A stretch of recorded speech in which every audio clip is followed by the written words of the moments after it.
I went ahead and did my base off camera. At first, I was going to do it. I was trying to talk and do my base, and it just wasn't working out so well. If you haven't been following X-Men comics recently, one major change that happened uh, sort of about a year and a half ago was the Dawn of X miniseries. There were two miniseries that heralded the Dawn of X, is what they're calling it. And so the first of that was House of X, and the other was Powers of 10.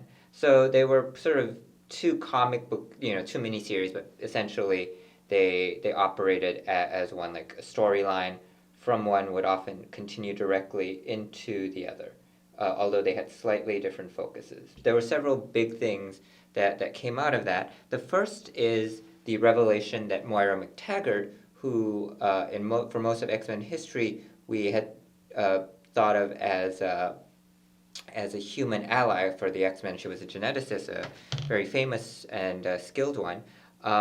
In House of 10, I believe, it was revealed that she's actually a mutant and that her mutant power is to be resurrected and sort of have and relive her life with all of the memories from her previous life. In the current timeline that we know of, as kind of the main X-Men timeline, if you will, this is her 10th life. So she's been reborn 9 times, and each of those 9 lives has taken a slightly different turn. But basically, what she's been trying to do in all of her lives, or most of her lives, is find a way to prevent mutant kind from being sort of exterminated or overrun by sentient AIs. That's a simple, I guess, summary of it. And so she hasn't done it very successfully in any of her past lives. She learned that, basically once she is successful in that ultimate mission,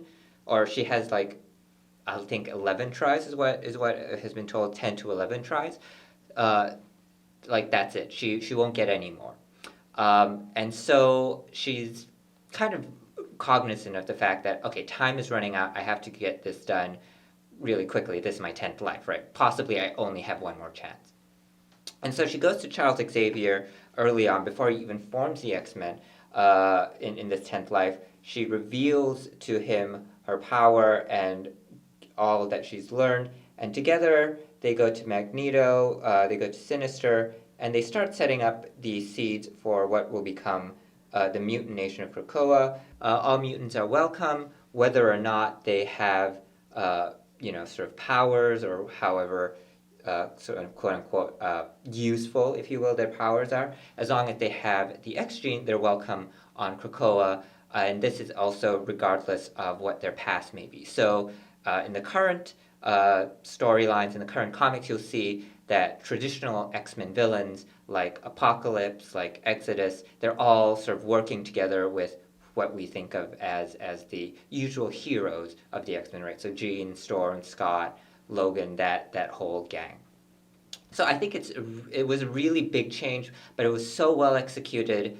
It made a tremendous sense, given especially given how major of a change it was, and how many storylines were sort of retroactively like read very differently.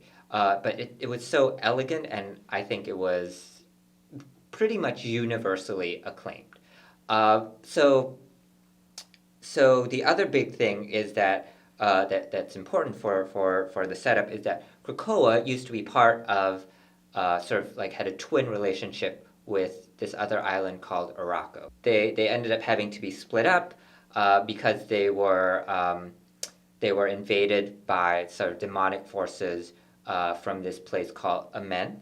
And so Apocalypse was sort of the ruler at that time, and so he was married to this other very, very powerful mutant who was actually more powerful than him, named Genesis. And they had 4 children who became his first horsemen. But because of the invasion, the only way to stop the demons from overrunning the entire planet was to split Krakoa and Araco and basically exile Araco into another dimension. And that's what they did. Apocalypse stayed behind on Earth, basically prepare mutants for the day when Ament slash Araco would come back and they would have to fight and make sure that the Earth wasn't overrun. And then the third thing that you need to know for for Ten of Swords to make sense is that the grandson of Apocalypse, who doesn't really have a name, he just has a title. He's the summoner or the high summoner.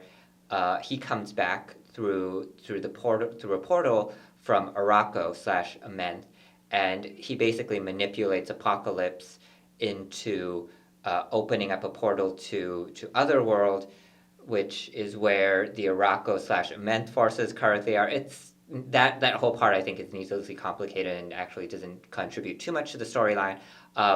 But basically, Apocalypse has been betrayed, and so the Araco slash Amenth forces are trying to take over not just Earth now, but all of the multiverse, all of the universes in the Marvel universe, and they're trying to do it through Otherworld, which is kind of like the nexus of all realities, if you will.